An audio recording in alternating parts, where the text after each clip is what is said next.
창세기 42장 5절 이스라엘의 아들들이 곡식을 사러 온 자들 사이에 있으니 이는 기근이 가나안 땅에 있었습니다.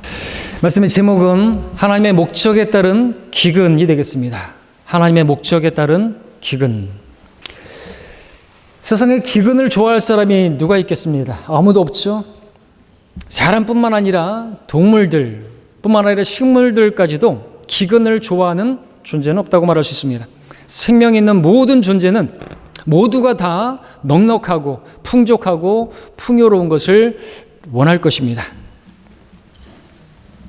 그런데 하나님께서는 아무도 원치 않는 기근도 허락하시는 분이십니다. 목적이 무엇일까요? 목적이 있습니다. 목적이 있는 기근입니다. 하나님께서는 하나님을 사랑하는 자들, 그분의 목적에 따라 부르심을 받은 사람들에게는 모든 일이 합력하여 선을 이루느니라 말씀하시는데, 그 모든 일에는 기근도 포함되는 것입니다. 어떤 고난도 허락하시는 것입니다. 오늘 우리는 창세기 42장 말씀을 통해서 하나님께서 기근을 주시는 목적이 무엇인지를 배우고자 합니다. 우리 삶에 있는, 내 마음속에 있는 그 영적인 기근이든 물질적인 기근이든 어려움이든 고난이든 왜 하나님께서 그것을 허락하시는지, 그 기근을 통해서 나로 하여금 무엇을 알게 하시고 깨닫게 하시려고 하는지 그것을 알게 되기를 바라는 것입니다. 오늘 말씀에서 우리는 요셉의 해석한 대로 파라오에게 그 꿈이 이루어지는 것을 보게 되는 것입니다. 너무나 풍성했던 7년간의 풍년이 지나가고 그것을 다 잊어버리게 만드는 7년의 흉년이 이제 시작된 것이죠. 자, 우리 지난주에 보지 않았던 41장 53절부터 57절까지를 눈으로 보시게 되면 풍년의 7년이 끝났고 기근의 7년이 임하게 된 것을 보여주고 있습니다. 기근이 온 땅에 있어서 모든 나라에서 곡식을 사려고 이집트로 들어왔고, 요셉은 창고를 열어서 곡식을 파는 모습을 기록하고 있습니다. 이제 우리 42장 1절 2절을 보게 되면, 그때 야곱이 이집트에 곡식이 있음을 보고 야곱이 그의 아들들에게 말하기를 너희들은 어찌하여 서로 쳐다만 보느냐 하고, 그가 말하기를 보라, 내가 듣기로는 이집트에 곡식이 있다 하니 너희는 그곳으로 내려가서 거기서 우리를 위하여 사오라. 그래야 우리가 살고 죽지 않으리라 하더라. 그동안에 우리가 봤던 내용들은 이제 요셉의 이야기가 주도적이었는데, 그래서 야곱이 등장하지 않았었는데, 지금 이제 20여 년이 지난 시점에서 야곱의 모습이 다시 드러나는 것을 보게 됩니다. 요셉이 17세에 이집트로 팔려갔었고 30세에 파로 앞에 서게 되었고, 그리고 7년간의 풍년이 지나갔으니까 합치면 거의 20년을 지난 그런 시점에서 이제 요셉이 등장하고 있는 것을 보게 됩니다.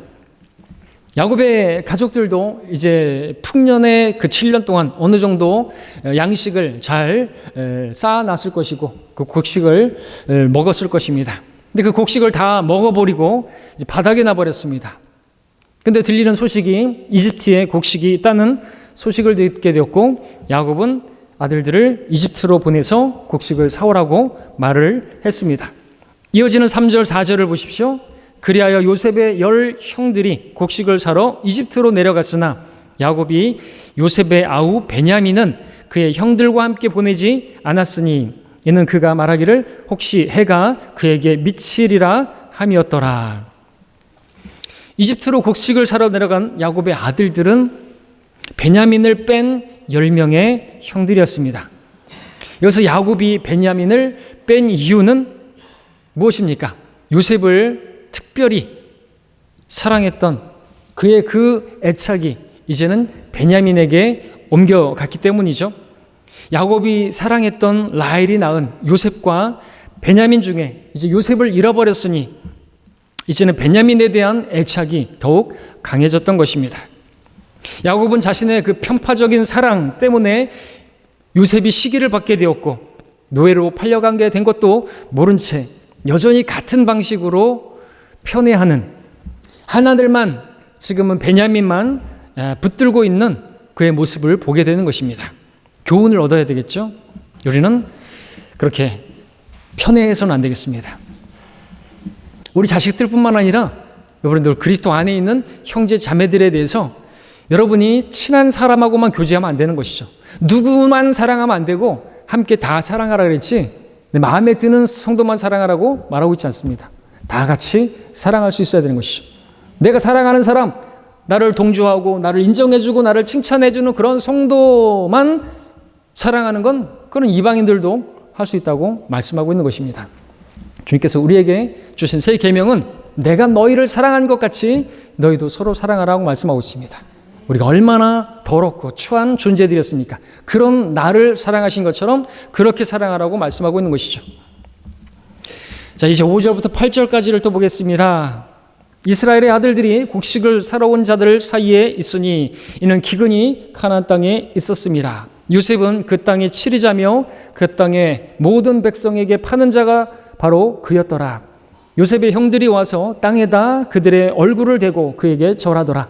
요셉이 그의 형들을 보고 알았으나 그들에게 모르는 채 하고 그들에게 엄하게 말하였으니 그들에게 말하기를 너희는 어디서 왔느냐 하니 그들이 말하기를 가나안 땅에서 식량을 사러 왔나이다 하더라. 요셉은 그의 형들을 알았으나 그들은 요셉을 알지 못하였더라. 자, 우리는 여기서 말씀의 제목과 같이 이 기근이 주어진 목적, 하나님의 목적에 따른 기근이라고 했는데 그 목적이 무엇인지를 한 가지 발견하게 되는 것입니다. 그것은 형들로 하여금 요셉에게 가게 만드는 것이죠. 그래서 이 형제들이 요셉을 만나는 그 목적으로 기근을 하나님께서 허락하신 것을 보게 되는 것입니다. 그러니까 그 땅에 극심한 기근이 임하지 않았다라고 한다면 이 요셉의 형들이 이집트에 있는 요셉을 만나러 갈 리가 없겠죠. 기근이 임하니까 찾아가게 되는 것입니다. 오늘도 마찬가지입니다. 이 예수 그리스도를 예표하는 요셉인데 세상의 구주, 생명의 빵이 되는 바로 예수 그리스도를 보여주고 있는데 기근이 없으면, 어려움이 없으면 예수님을 찾지가 않습니다. 누가복음의 그 탕자는 왜 아버지를 찾았습니까? 그 땅에 아주 심한 기근이 임하니까 돼지가 먹는 그 곡식 껍질조차도 없게 되니까 그때서야 자기를 돌아보게 되고 회개하게 되고 자기의 잘못을 깨닫게 되고 아버지께로 돌아가는 그런 모습을 보게 되지 않습니까? 그러므로 기근은 하나님께서 우리로 하여금 하실 일을 하시기 위해서 허락하시는 것이죠. 우리 개개인에게도 마찬가지인 것입니다. 요셉이 이렇게 말한 것은 그 형들의 잘못을 깨닫게 하시기 위해서 그들의 양심을 흔들고 그들이 과거에 지은 죄들에 대해서 생각나게 하고 그 문제를 바로잡게 하기 위해서 그것은 그냥 지나가면 안 되는 것이에요. 형제를 미워하는, 동생을 미워하고 살인하려고 했던 그 죄에 대해서 하나님께서 반드시 드러내는 것이죠.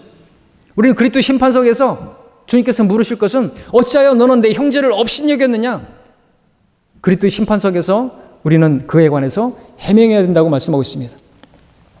형제를 미워하면 안 되겠죠. 자매를 미워하면 안 되겠죠. 주님께서 우리에게 주신 새 계명인데 말입니다. 자, 우리에게 어떤 기근이 있다면요, 여러분들 돌아보실 필요가 있는 것입니다. 그것이 영적인 기근이든 아니면 실제적인 물질적인 기근이든 그것을 통해서 하나님께서는 우리들을 다루시는 것입니다. 어떤 선을 이루시기 위해서 그것을 허락하신 것이죠. 그냥 우연히 일어나는 게 아닌 것이겠죠. 그런 어려움을 통해서, 고난을 통해서 새로운 만남을, 요셉의 형들이 요셉을 만나게 된 것처럼 우리도 예수님을 새롭게 만나는 그 목적으로 기근을 허락하신 줄로 믿어야 하는 것입니다. 이때 주어진 기근은 단지 이 요셉의 형들에게, 이스라엘 가족들에게 그냥 애매하게 고통을 주시기 위해서 그렇게 허락하신 것이 아니었고 요셉의 형들로 하여금, 그리고 요셉에게 또한, 요셉이 아니라 야곱에게 하실 일이 있었던 것입니다. 그것은 뒤에서 보겠습니다. 회복을 위해서, 회개를 위해서, 돌이킴을 위해서 주신 것입니다. 자, 우리가 또 지금 읽은 본문에서 우리는 지금까지 봐왔던 요셉이 어떤 사람인지를 보게 되는데 요셉은 신실한 사람이었던 것을 보게 됩니다. 곡식을 파는 일을 이 정도 위치가 되면은 관리들에게 맡기고 자기는 편안하게 이제 쉴 수도 있는데, 그는 직접 자리에 앉아서 사람들을 만나서 곡식을 파는 그 일을 하고 있었습니다. 그랬기 때문에 형들을 만날 수가 있었고 하나님의 새로운 인도하심을 받을 수가 있었던 것이죠. 이렇게 하나님의 인도하심을 받을 수 있는 사람이 누구인가? 하나님께서는 신실한 사람들에게 그 자리에서 신실하게, 그가 감옥에 있을 때나 노예로 있을 때나 그가 신실하게 행했으니까 새로운 인도함을 받았던 것처럼, 하나님께서 이런 방법으로 또 곡식을 파는 이 일로 형들을 만나게 하실 거라고 그가 몰랐을 텐데, 그렇다면 그냥 뒷전에서 있었을 텐데 일선에서 그렇게 일을 하고 있었던 것을 보게 되는 것이죠. 그래서 알게 되는 것은 일상생활에 신실할 때, 일상 중에 여러분들이 신실하게, 하나님께서 게으른 거 싫어하세요. 게으른 걸 미워하시는 거예요. 그래서 신실할 때 하나님께서는 거기 가운데서 하나님의 인도하심을 한 걸음 한 걸음 인도해 주시는 것이죠. 다윗도 그랬고요. 그렇게 일상에 신실할 때 하나님의 인도하심을 받을 수 있으니까 여러분들에게 주어진 그 일에 신실하시기를 바랍니다. 잊지 마시기 바랍니다. 그냥 어느 날 갑자기 그냥 불현듯 화끈하게 여러분들 하나님 인도하시는 게 아니에요. 한 걸음 한 걸음 작은 일에 신실하면 하나님께서 큰 일도 맡겨주시는 것이고 또 큰 복도 허락해 주시는 것입니다. 자, 20년 만에 만난 형들이었지만 요셉은 그들을 한눈에 알아봤습니다. 그러나 요셉은 그 형들을 반갑게 맞아주지 않고 즉시로 또 자신이 요셉이라는 사실을 드러내지 않았습니다. 다만 요셉은 형들을 모른 채 했고 엄하게 말했다고 기록하고 있습니다. 이유가 무엇일까요? 하나씩 또 이제 보도록 하겠습니다. 우리 9절부터 이제 이어지는 17절까지를 쭉 읽어보겠습니다. 내용을 모르는 그런 성도들이 있으니까 내용 이해를 위해서 함께 읽어보는 것입니다. 9절부터 17절까지 읽습니다. 요셉이 자기가 그들에 대하여 꾼 꿈을 기억하며 그들에게 말하기를 너희는 정탐꾼들이라 이 땅의 실상을 보려고 너희가 왔느니라 하니 그들이 그에게 말하기를 내 주여 아니니이다. 당신의 종들은 양식을 사러 왔나이다. 우리는 다 한 사람의 아들이며 우리는 진실한 사람들이요 당신의 종들은 정탐꾼이 아니니이다 하더라. 요셉이 그들에게 말하기를 아니라 이 땅의 실상을 보려고 너희가 왔느니라 하니 그들이 말하기를 당신의 종들은 12 형제들로 가나안 땅에 있는 한 사람의 아들들인데 보소서 막내 아들은 오늘 우리 아버지와 함께 있고 또 하나는 없나이다 하니 또 요셉이 그들에게 말하기를 내가 너희에게 이야기하여 말하기를 너희는 정탐꾼들이라 한 것이 이것인데 너희는 이같이 하여 증명해야 하리니 너희의 막내 아우가 여기에 오지 않으면 파라오의 생명으로 맹세하노니 너희는 여기서 나가지 못하리라. 너희 중에서 하나를 보내어 너희 아우를 데려오게 하고 너희는 감옥에 갇혀 있으라. 그리하여 너희 안에 진실이 있는지 너희의 말들이 증명되리라. 그렇지 않으면 파라오의 생명으로 맹세하노니 너희는 분명히 정탐꾼이니라 하며 그들 모두를 다 3일간 감방에 가두었더라. 자, 9절에서 읽은 것처럼 요셉은 형들을 만났을 때 자기가 꾸었던 꿈을 기억했다고 기록하고 있습니다. 그가 꿨던 꿈이 무엇이었습니까? 두 번에 걸쳐서 꿈을 꿨는데 첫 번째 꿈은 형들의 곡식단이 자기 곡식단에게 경배를 하는, 경의를 표하는 그러한 꿈이었습니다. 지금 그 10명의 형들이 바로 그 곡식단처럼 자기에게 엎드려 경의를 표하는 것으로 그대로 이루어지고 있는 것이죠. 요셉의 둘째 꿈은 무엇이었습니까? 해와 달과 11별이 또 자기에게 경의를 표하는 꿈이었습니다. 그러므로 요셉의 그 두 번째 꿈이, 그 온전한 꿈이 이루어지려면 어찌해야 되겠습니까? 지금처럼 10명의 형들로만은 안 되고 베냐민도 와야 되는 것이죠. 그래야 11별이 경의를 표하는 것이기 때문에 그렇습니다. 요셉은 자기의 꿈들을 기억하면서 형들을 정탐꾼들로 몰아갔습니다. 11절에서는 당황한 형들의 말을 보여주고 있는데 그 중에서 자기들이 진실한 사람들이라고 그렇게 말하는 것을 보게 됩니다. 그러나 어떻습니까? 그들이 진실한 사람들이었던 것인가? 아닌 것이죠. 요셉이 그렇게 물었던 것은 그들의 죄들을 생각나게 하기 위해서 그렇게 물었던 것이고, 그런데 그들은 자기들이 진실한 사람들이라고 말하는 것입니다. 진실한 사람들이 아니었죠.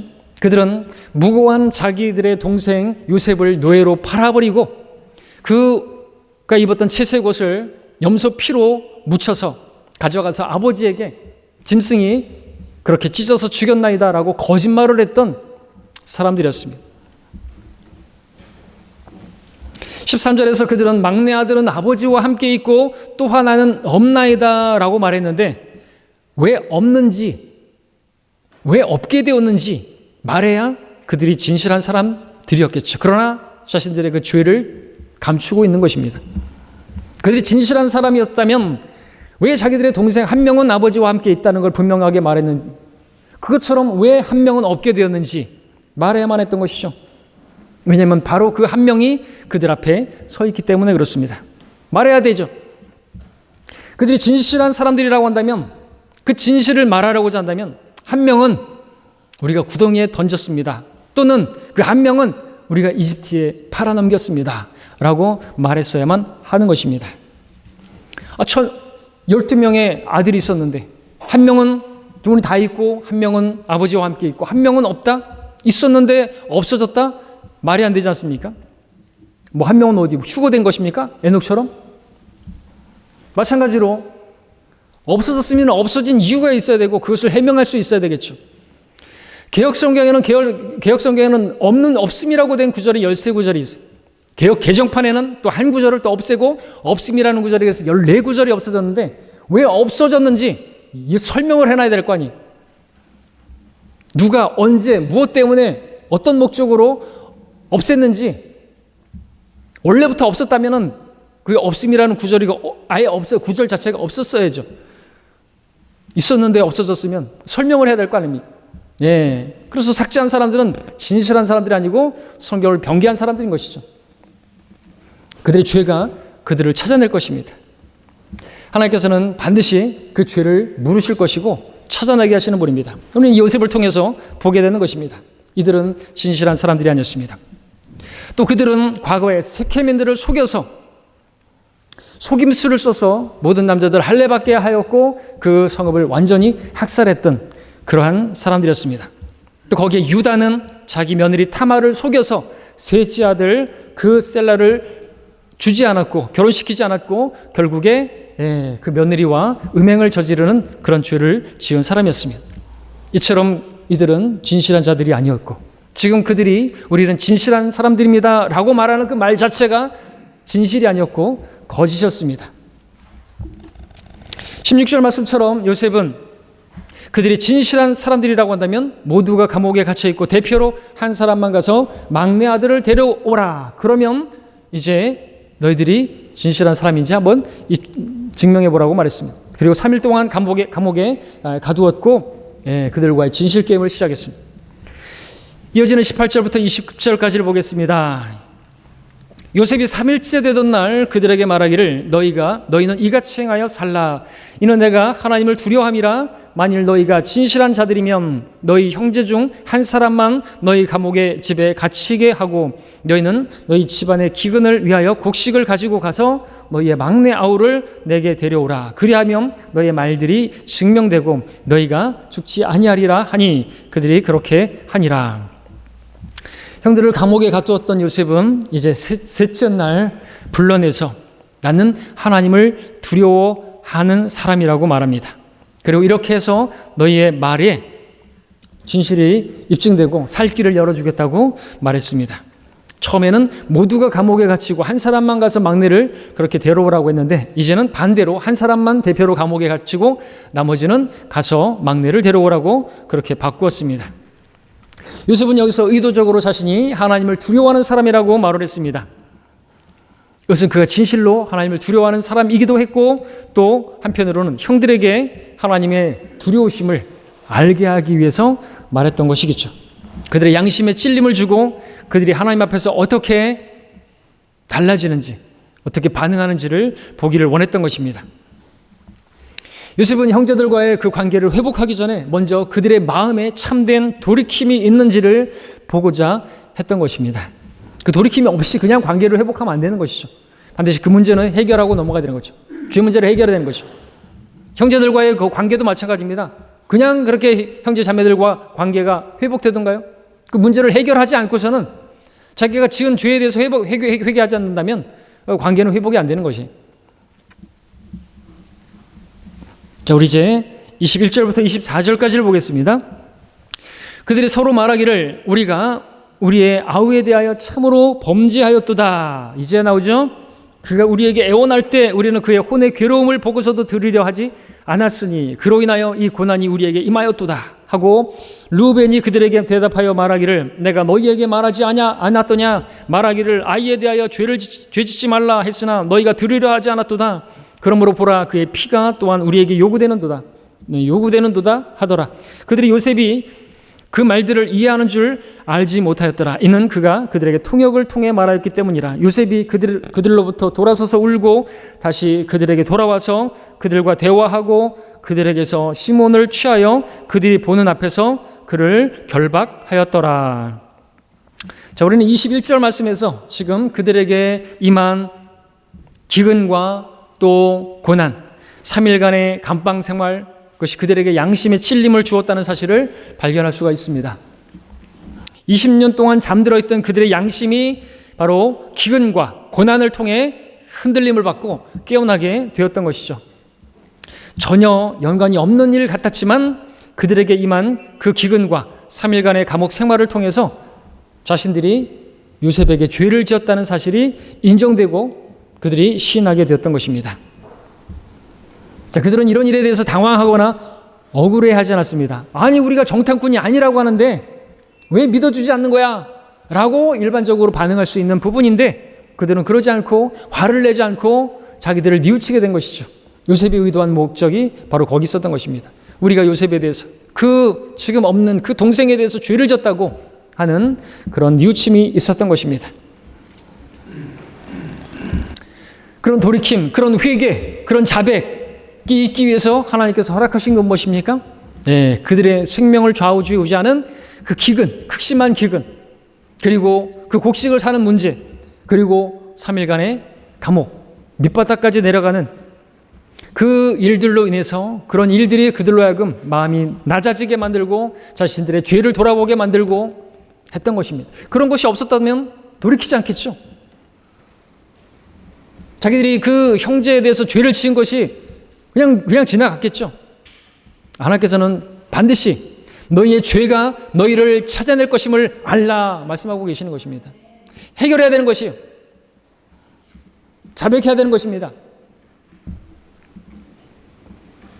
그들은 요셉에게 죄를 짓고 동생의 간청에 그 혼의 괴로움을 보고도 들으지 않고 외면했던 것에 대해서 큰 찔림을 받게 되었습니다. 우리가 그렇게 잘못했기 때문에 지금 이렇게 벌을 받게 되는 거라고 그렇게 받아들이게 된 것이고, 사필 규정이고 권선징악을 그렇게 받아들이게 된 것이죠.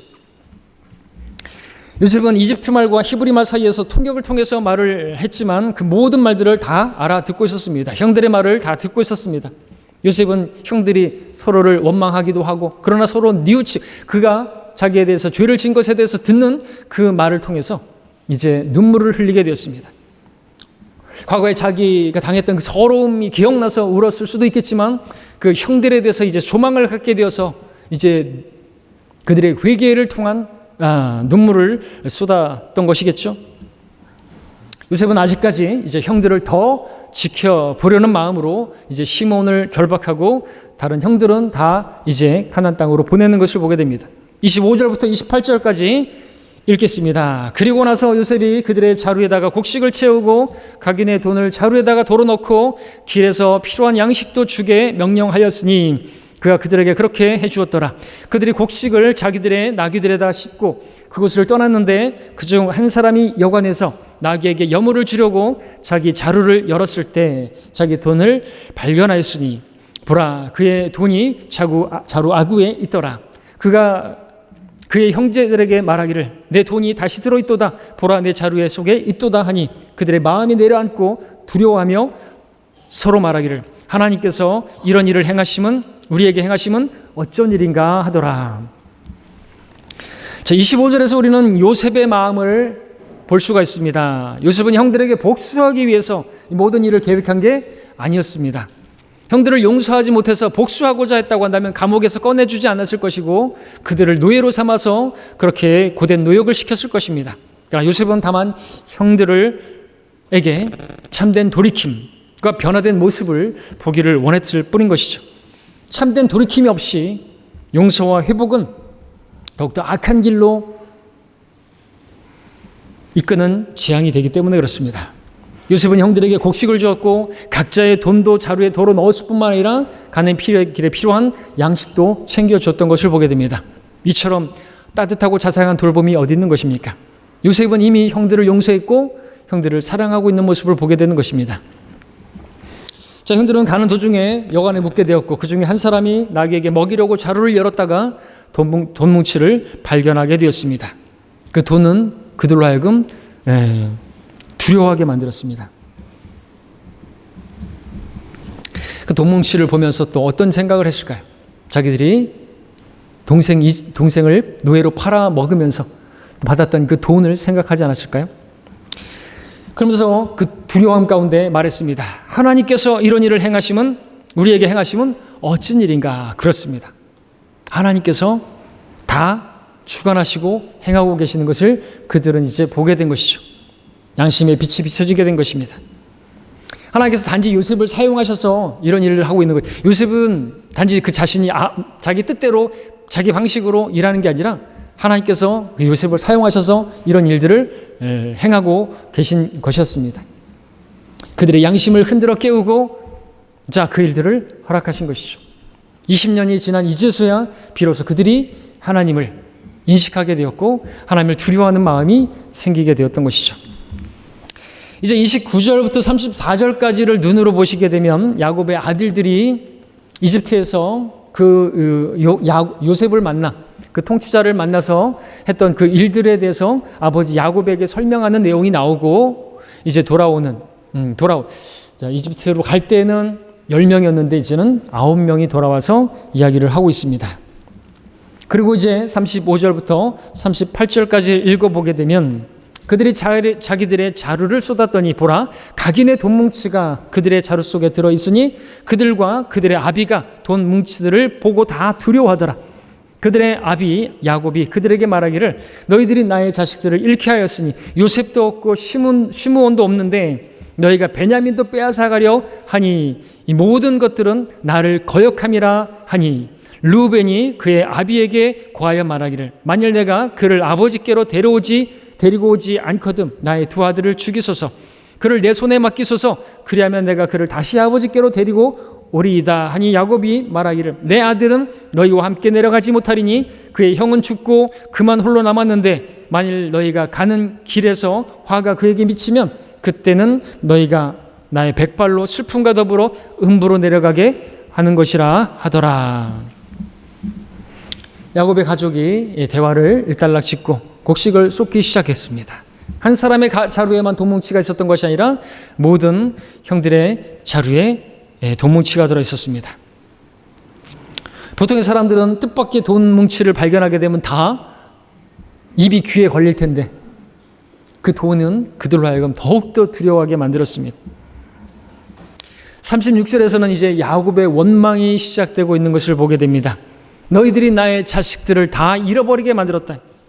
나의 자식을 잃게 만든 것이 너희들이다 라고 말하고 있지만 엄밀히 따지면 그 자식들을 잃어버리게 만든 건 야곱 그 자신이었습니다. 야곱도 자신을 돌아볼 필요가 있는 것이죠. 그래서 이런 상황을 허락하신 것입니다. 왜냐하면 그가 요셉만 편파적으로 너무나 그렇게 사랑했기 때문에 다른 아들들이 시기심을 불러일으켰기 때문이고 또한 곡식을 사오라고 아들들을 이집트로 보낸 건 야곱 그 자신이었기 때문에 그렇습니다. 또한 처음부터 베냐민을 함께 아들들과 보냈다고 한다면 시므온이 감옥에 갇히는 일도 없었겠죠. 야곱은 요셉도 없어졌고 시므온도 없어졌는데 이제 베냐민도 빼앗아 가려고 한다고 말하면서 이 모든 일이 나를 거역하여 일어나는 일이라고 그렇게 원망하고 있는 것을 보게 되는 것이죠. 그러나 우리가 알아야 될 게 뭡니까? 그 모든 일은 나를 거역해서 일어나는 일이 아니라 성경은 뭐라고 말씀하십니까? 이 모든 일이 우리 로마서를 보겠습니다. 함께 로마서 8장으로 가서 보겠습니다.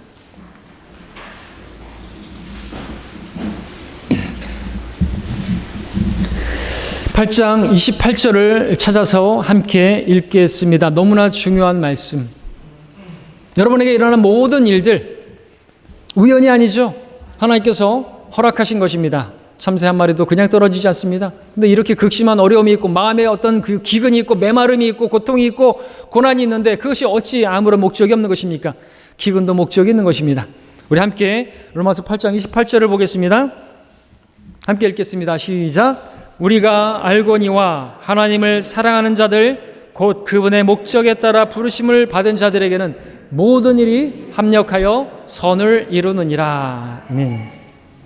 이 말씀처럼 하나님을 사랑하는 하나님의 자녀들 목적에 따라 부르심을 받았는데 그 모든 일들이 다 그 선을 이루시기 위한 목적으로 우리에게 허락되어진 것입니다. 그 모든 일 가운데는 기근도 포함되는 것이죠. 그렇기 때문에 그 모든 일들이 나를 거역하여서 일어나는 것이 아니라 야고보의 말처럼 성경이 말씀하시는 것처럼 그 모든 일들이 다 합력해서 선을 이루는 것입니다. 자, 야고보의 그 첫째 아들 르우벤, 자기 두 아들을 담보로 베냐민을 달라고 했지만 야곱은 그를 신뢰하지 않았습니다. 불안정한 그를. 야곱은 큰 절망 속에서 베냐민을 지금 생명처럼 붙들고 있습니다. 베냐민이 죽으면 나도 죽는다. 그의 생명이 자기와 함께 그렇게 하나로 묶여져 있는 것을 보게 되는 것이죠. 하나님께서 이 가족에게 이러한 기근을 허락하신 목적을 우리는 또 알게 되는 것입니다. 우리는 지금 그것을 보고자 하는 것입니다. 그리고 우리에게 임하는 기근도 목적이 무엇인지를 알고자 하는 것입니다. 자, 이 기근을 통해서 하나님께서는 무엇을 이루셨습니까? 그들 각자에게 있는 문제들을 드러내시고 각 사람을 다 하나님 앞에 다시 가까이 오게 하시는 하나님께로 돌이키게 하실 목적으로 기근을 허락하셨던 것이죠. 오늘 말씀의 제목은 하나님의 목적에 따른 기근인데 이 기근은 모두에게 임한 동일한 상황이었지만 각 사람에게 서로 다른 방식으로 하나님께서 역사하신 것을 보게 되는 것입니다. 요셉에게는 꿈을 기억나게 하고 그 꿈이 이루어지는 그 인도하심으로 주어진 것을 보게 되는 것이죠. 그 꿈이 이루어지는 것을 보게 되죠. 그 꿈은 하나님 말씀이고 그것이 우리에게 어떠면 하나님의 말씀을 기억나게 하셔서 우리로 하여금 그 안에서 소망을 지니게 하시는 그런 것으로 우리에게 다가오는 것이죠. 요셉의 형들에게는 어떻게 작용되었습니까? 과거의 죄들을 기억나게 만들고 하나님 앞에 두려워하게 만들고 돌이키고자 하는 마음을 가질 수 있는 기회로 그들에게 주어졌던 것입니다. 형제를 미워한 것에 대해서, 죽이려고 한 것에 대해서, 팔아넘긴 것에 대해서 그들은 회개해야만 하는 것이었습니다. 야곱에게는 어떤 목적으로 주어진 것입니까?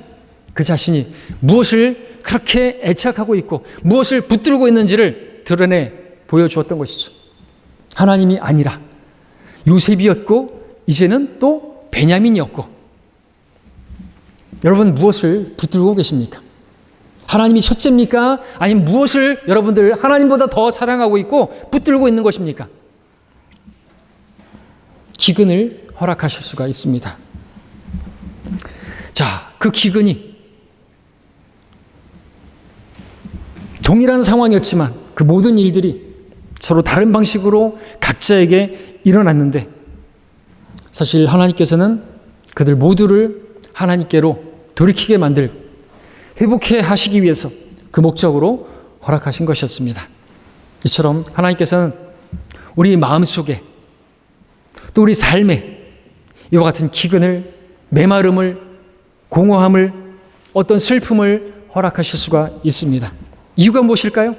그때 여러분들 깨달으시기 바랍니다. 하나님께서 나를 돌이키게 하실 목적으로, 내가 붙들고 있는 것을 내려놓게 하실 목적으로, 내 죄들을 기억나게 하실 목적으로, 또 하나님의 말씀들을 기억나게 하실 목적으로 그 기근을, 그 어려움을 허락하신 줄로 믿으셔야 하는 것입니다. 기근은 때로 야곱처럼, 요셉처럼 우리에게 주셨던 그 꿈, 하나님의 말씀을 기억나게 하고 또 새로운 인도하심으로 우리에게 이끄는 역할을 합니다. 또 우리의 죄들을 기억나게 하고 돌이키게 하고 새롭게 하는 역사를 가져오기도 합니다. 또 주님의 사랑하고 붙들고 있는 것이 무엇인지를 드러내 보여주면서 그것들을 내려놓게 만드는 그 목적으로 우리에게 다가오기도 합니다. 모든 기근과 메마름과 고통 가운데도 불구하고 분명한 것은 하나님께서 여러분들을 여전히 사랑하고 계시고 붙들고 계시고 여러분들과 친밀하게 교제하기를 원하신다는 것입니다. 야곱이 말한 것처럼 이 모든 일이 나를 대적하는, 나를 거역하는 것으로 주어진 것이 아니라 성경이 말씀하시는 것과 같이 그 모든 일들이 다 합력해서 하나님께서 목적하신 그 선을 이루시기 위해서 주어진 것이라고 우리에게 말씀해 주고 계시는 것입니다. 그러므로 우리가 기근으로 인해서 어려움이 있다고 한다면 메마름 가운데서 있을지라도 그 가운데서 주님을 바라보시고 주님께서 다루시고자 하는 것이 무엇인지 하나님의 뜻이 어디에 있는지를 발견하시고 주님 앞에 더욱 가까이 나아갈 수 있는 여러분 되시기를 바랍니다. 이제 마지막으로 로마서 8장 35절을 여러분들이 여러분의 믿음의 고백으로 하나님께 말씀을 드리시면서 이제 설교를 정리하겠습니다. 로마서 8장 35절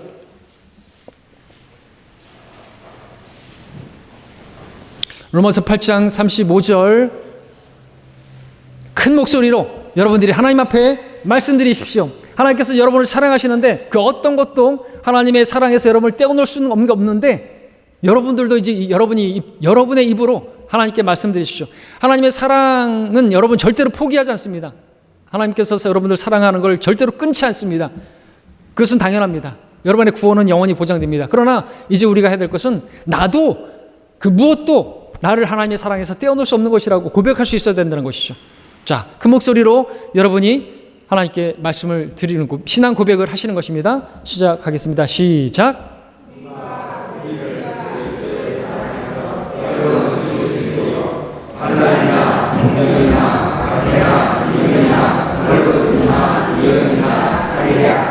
아멘.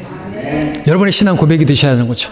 그 무엇도 환난이나 곤경이나 박해나 기근이나 헐벗음이나 위험이나 칼이나 그 무엇도 여러분들 주님을 사랑한 사랑에서 여러분들 떼어놓을 수가 없다고 여러분들 고백하실 수가 있어야 되는 것이죠.